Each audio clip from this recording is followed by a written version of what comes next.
नमस्ते नमस्ते विभो विश्वमूर्ते नमस्ते नमस्ते नमस्ते नमस्ते नमस्ते नमस्ते चिदानंदमूर्ते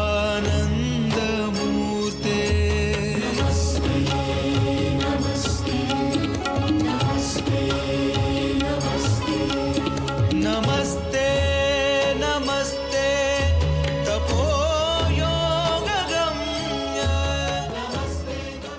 आंगिकं भुवनं यस्य वाचिकं सर्ववाङ्मयम् आहार्यं चंद्रतारादि तम नुमः सात्विकं शिवम। इस श्लोक में जहाँ एक ओर नटराज शिव की स्तुति की गई है तो वहीं दूसरी ओर नाट्य और नृत्य के आधार स्वरूप अभिनय प्रकार भी निरूपित किए गए हैं। वस्तुतः यह नृत्य विधा अभिनय के प्रकारों में ही संपूर्णतः अंतर्निहित होती है। ताल, लय और अंगों की विलासितापूर्ण गति का समन्वित और सरस रूप ही नृत्य कहलाता है, जो अनेक भावभूमियों के साथ सहृदयों के हृदय को मोहित किया करता है।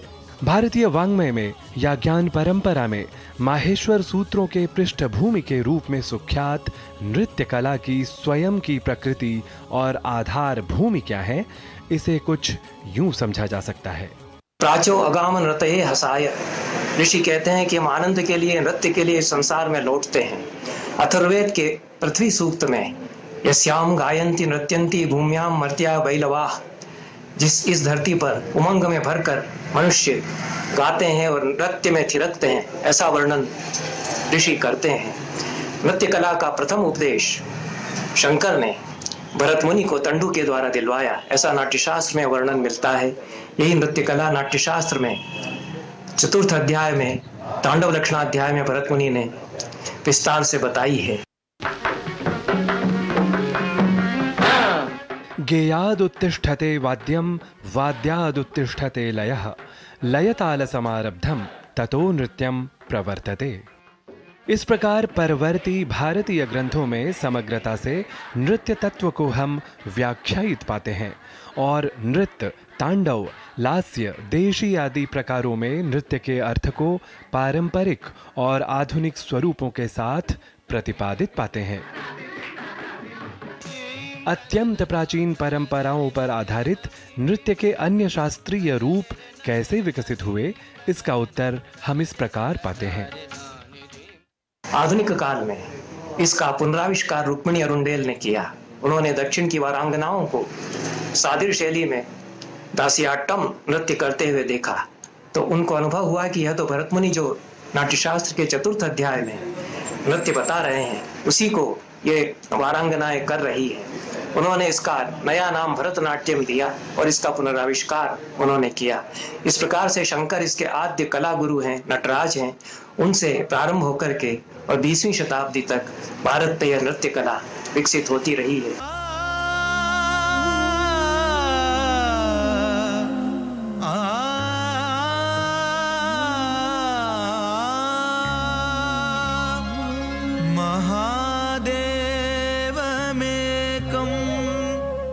ये वही नृत्य रूप हैं जिनका वर्णन नाट्यशास्त्र जैसे ग्रंथों में किया गया है, जो युगानुरूप प्रवृत्तियों के साथ आगे बढ़ाए गए, परिष्कार के पथ पर पहुंचाए गए। निस्संदेह अभिव्यक्ति की कुशलता, शारीरिक सौष्ठव संवर्धकता और आध्यात्मिक सुस्थिरता की प्राप्ति के साधन के रूप में नृत्य कला प्रतिष्ठित कही जाती है। पशूनां पतिं पापनाशं परेशम। Dance, Natyam, Nrityam, Sangeetam, all the Lalita Kalas, arts, they are all intended to help us transcend the mundane nature of our existence, showing us a glimpse of the truth that lies far beyond. Satyam, Shivam, Sundaram. These three concepts form the anchors of Indian aesthetics, and it is this that we celebrate through our music, through our dance, be it the classical, the margi or the deshi. There are so many forms, the classical forms such as Bharatanatyam, Mohiniyattam, Odissi, Chak and so on, and innumerable folk forms. What is the purpose of dance? Is to delight. As Kalidasa says in the Madhavikagnimitram, Natyam bhinna ruchirjanasya bahudapi ekam samaradhanam. It is through the form of dance, of poetry, Ankikam, Bhuvanam, Vachikam, Satvikam, when all this comes together, we transcend our human limitations. As stated by Tirumular, the fine arts help to elevate us from ordinary beasts to men, to human, and from human to the highest level of refinement. निश्चित रूप से जीवन के सौंदर्य में, विशेषतः भारतीय कला परंपरा के समुद्घोष में नृत्य कला भारतीय ज्ञान विज्ञान परक वैभव को स्वयं में अनुप्राणित, अलंकृत व प्रतिष्ठित करती रही है। नारायण दत्त मिश्र, डीडी न्यूज।